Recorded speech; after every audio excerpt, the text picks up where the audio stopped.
Hello guys, good day po. Welcome back to our channel, Coins TV. At eto nga guys, nakapagpapalit na tayo ng tig-piso.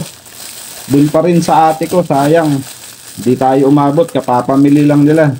Marami sana tayong napalit na piso o kaya 5 piso o 10. So kapapamili lang nila eh. Pagdating ko doon, kararating lang nila, nakapamili na, kaya ito lang yung inabutan natin na tig-piso. Tignan natin to guys. 450 to guys. 300 tong malaki na to. 300 pesos at ito ay 150. So 10 piso bawat isa nito. 10, 20, 30, 40, 50, 60, 90, 100, 10, 20, 30, 40, 50. So 150 to guys. Pero tig 50 pesos lang yung ating kukunin para sa ating coin hunting, para hindi naman masyadong mahaba yung ating video guys. So halo to guys, BSP at NGC na 1 piso. So tignan natin, baka makadali na tayo dito ng hinahunting natin na napakatagal na, yung year 2005. At syempre yung mga semi hard to find dito kukunin din natin, at kung seswertehin ay yung error at yung hard to find na 2005. So bago tayo magsimula, maraming salamat po sa aking mga subscriber na patuloy at solid na sumusuporta po sa ating channel. Maraming salamat po sa inyong lahat guys. Lalong lalo na po doon sa mga nag-share po ng ating video at sa mga patuloy na nagla-like sa ating video. Maraming salamat po sa inyong lahat guys. Malaking tulong po yan sa ating channel. Subukan natin ngayon. So 50 pesos lang yung ating kukunin dito guys. 10, 20, 30, 40, 50. So may iwan tong 10 piso na to. Yan, dyan ka. At ito lang ang ating i-coin hunt. At shout out sa aking kapatid dyan na nagpapa-shoutout guys, kay Rodelyn Madrid at sa bayaw ko na si Michael Madrid. Magandang araw sa inyo, shoutout, at kagagaling ko lang sa kanila guys. Kinuha ko nga itong barya. At syempre sa kapatid ko na rin na isa, si Merlinda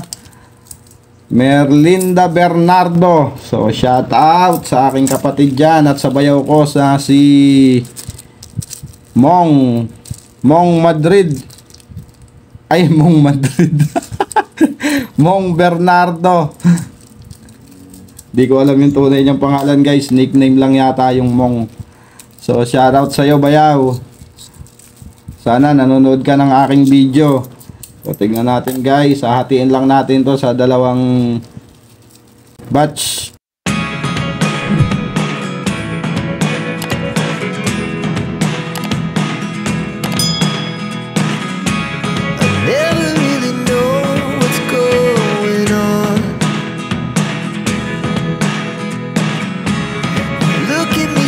First coin natin ay NGC year 2018. So dito sa year 2018 guys, yung upper mint mark ang pwede natin i-collect dyan, pero hindi po ako naghahanap niya, na baka may magko-comment na naman po na binibili ko raw. So hindi po guys. Pag magko-comment po kayo guys, tapusin nyo po yung video para po maintindihan nyo yung ating hinahanap dito na hard to find. So yun lang po ang hinahanap ko dito sa 1 piso na BSP. Hard to find lang po guys, year 2005. Okay, proceed na po tayo.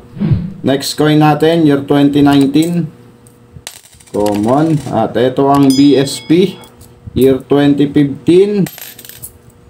Next coin natin 1996.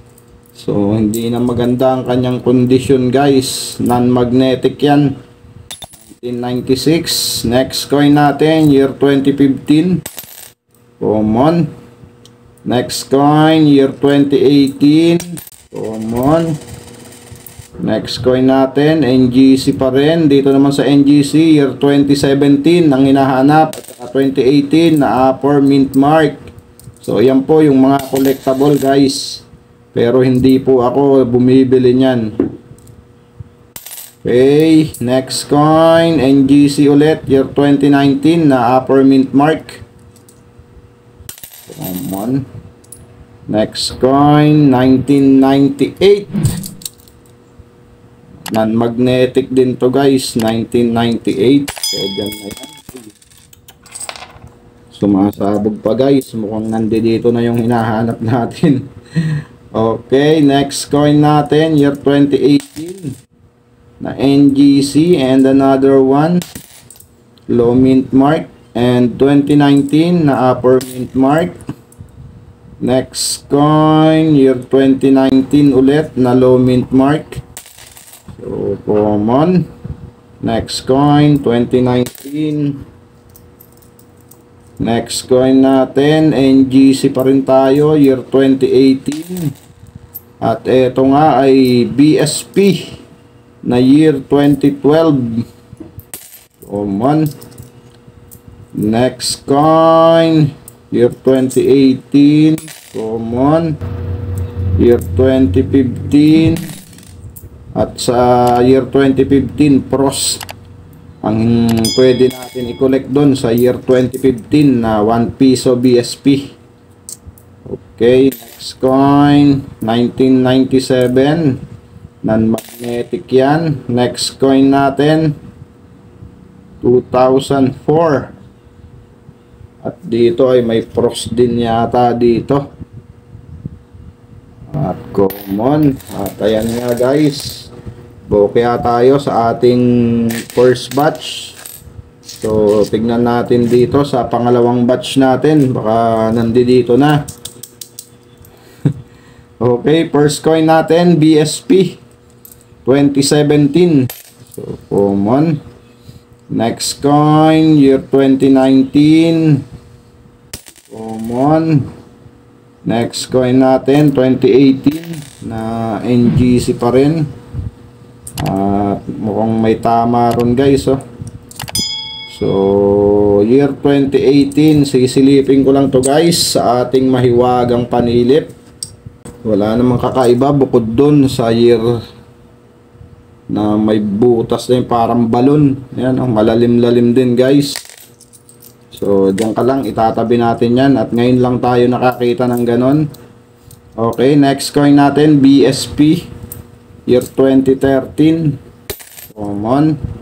Next coin natin, 2019. Common yan. At napakahirap talaga rin makakita dito sa NGC na to ng year 2017. Meron na tayo nyan guys, year 2017, pero sobrang hirap na talaga siyang makakita ngayon. Parang year 2005 na rin yun. Pero maraming may hawak nyan guys na year 2017 na yan. Madalang lang talaga dito sa lugar namin. Okay, maraming salamat po sa mga kapwa ko dyan, Coin Hunter. Maraming salamat sa inyong lahat sir sa suporta po sa aking channel. At maging sa mga idol natin na coin collector, maraming salamat po sa inyong lahat. Okay, proceed na tayo guys. 2015, common. At next coin natin, 2014 na wala na, malapit ng pumanaw. Next coin, year 2018, common. Next coin, 2015. 2011. Next coin, year 2019 na upper mint mark. Next coin, year 2015 na BSP. So last 4 coin tayo guys. Next coin natin, year 2011. At ang nag-iisang NGC, year 2018 na low mint mark. At unahin natin tong nakaharap na dahil nakita na natin. Year 2014. Ang ating last coin guys.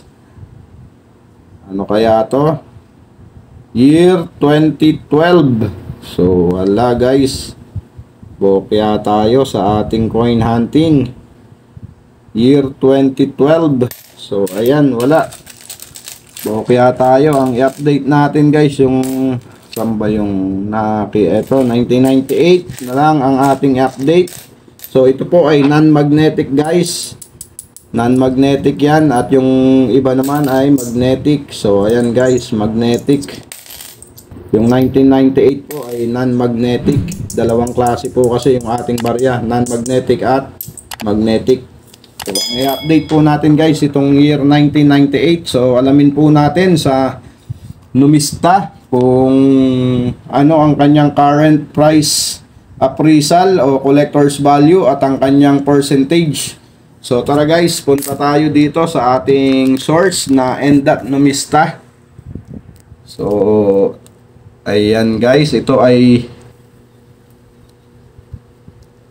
magnetic. Kaya pupunta po tayo dito sa non-magnetic. So ayan guys, ang non-magnetic. At dito tayo pumunta sa ating i-update na year 1998. So meron lang isang variation guys, ang year 1998. Ayan. At ang kanyang frequency ay 20%. So, malaki-laki din yan guys. At ang kanyang collector's value dito sa good condition at very good ay 8 pesos. Same lang sila. At sa fine, 8 pesos lang din. Same silang tatlo. At dito sa very fine, meron siyang 17 pesos. At sa extra fine ay 19 pesos. Dito naman sa AU condition at uncirculated ay 50 pesos. So, hindi na masama guys kung may hawak kayong AU condition at uncirculated condition. 50 pesos. So, ayan guys, ang kanyang collector's value at ang kanyang frequency sa taong 1998. Okay guys, maraming salamat po sa inyong pagsama dito sa ating coin hunting. Samahan nyo ako hanggang dulo guys. Marami-rami pa to. Naka 50 pa lang tayo. Meron pa tayong 400 pesos. Dahil ito ay 450. Okay guys, maraming salamat. Keep safe always and God bless.